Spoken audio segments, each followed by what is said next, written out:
हर हर महादेव। आज मैं आप लोगों को सावन पूर्णिमा की कथा सुनाने जा रही हूँ। सावन पूर्णिमा के दिन भगवान विष्णु और माता लक्ष्मी की पूजा की जाती है।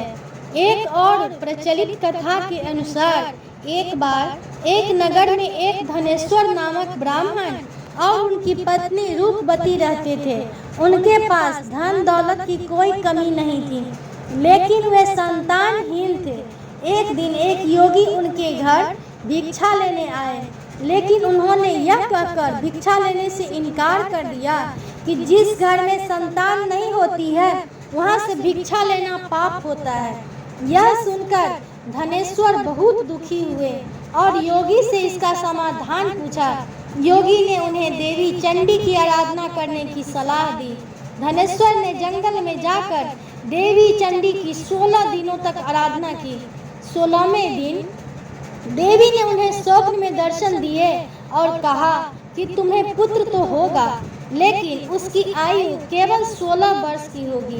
देवी की आज्ञा से उन्होंने 32 पूर्णिमा के व्रत करने शुरू कर दिए।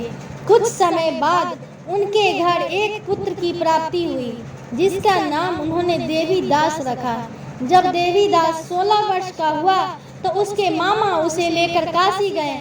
रास्ते में एक गांव में वे रुके, जहां एक कन्या का विवाह होने वाला था, लेकिन वर को लकवा हो गया था। देवी दास ने उस कन्या से विवाह किया।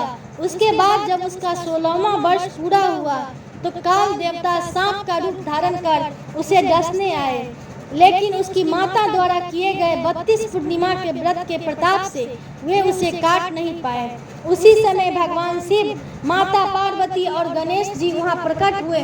पार्वती जी के कहने पर शिव जी ने देवी दास को जीवन दान दिया। इस तरह 32 पूर्णिमा के व्रत से उनका सभी मनोकामनाएं पूर्ण हुआ और देवी दास को अमर जीवन प्राप्त हुआ। बहुत समय, दूसरी कथा में सुनाने जा रही हूँ।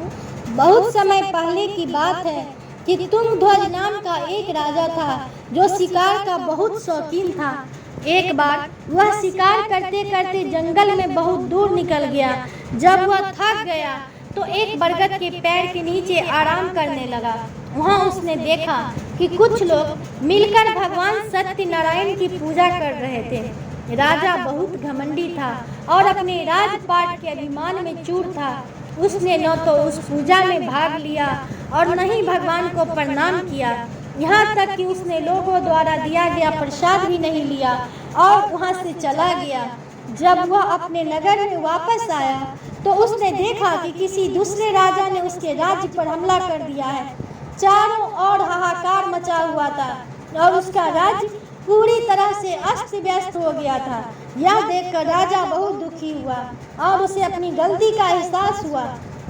राजा को याद आया कि यह सब इसलिए हुआ क्योंकि उसने भगवान सत्यनारायण का अनादर किया था।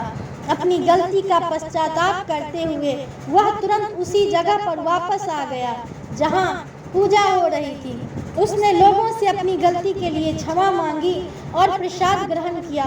उसने सच्चे मन से भगवान सत्यनारायण से माफी मांगी और उनकी पूजा की। राजा के सच्चे पश्चाताप को देखकर भगवान सत्यनारायण ने उसे क्षमा कर दिया।